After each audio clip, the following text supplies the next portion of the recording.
last few days, parliamentary corridors are buzzing with discussions around the term One Nation, One Election. Very recently, Lok Sabha adopts resolution to refer One Nation, One Election bill to joint parliamentary committee, which consists of total 39 members from multiple parties. The ruling party says it saves time and money. However, over 24 opposition parties led by Congress have slammed the proposal as impractical and unnecessary. Leaving apart the political aspects, what exactly is One Nation, One Election all about? In simple terms, it envisions conducting simultaneous elections for both Lok Sabha and state assemblies throughout the country in one go. The proposal suggests two-phase approach. Firstly, elections for Lok Sabha and state assemblies followed by local body polls. And in the second phase, local body elections should happen within 100 days. Currently, elections for state assemblies and the Lok Sabha take place independently.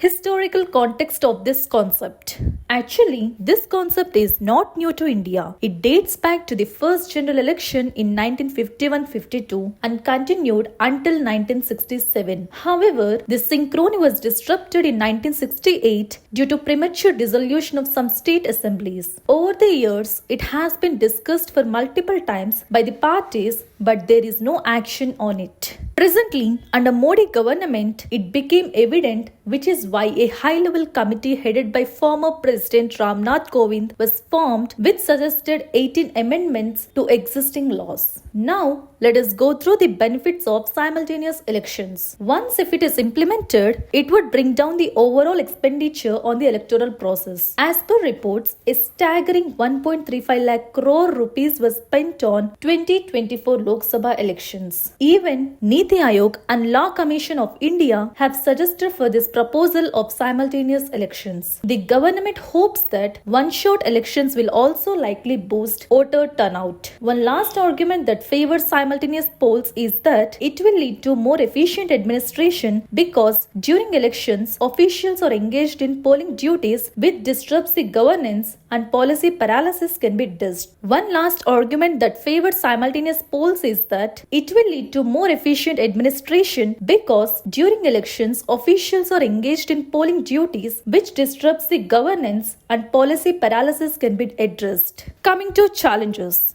Simultaneous elections could overshadow regional issues as national concerns dominate the narrative. This may disadvantage regional parties, giving national parties a stronger foothold. Frequent elections ensure lawmakers stay accountable, but fixed terms might reduce scrutiny and risking containment. Additionally, massive logistical resources, including voting machines and trained personnel, make implementation a complex and resource-heavy task. For more current affair updates for all competitive exams, install DailyBytes app.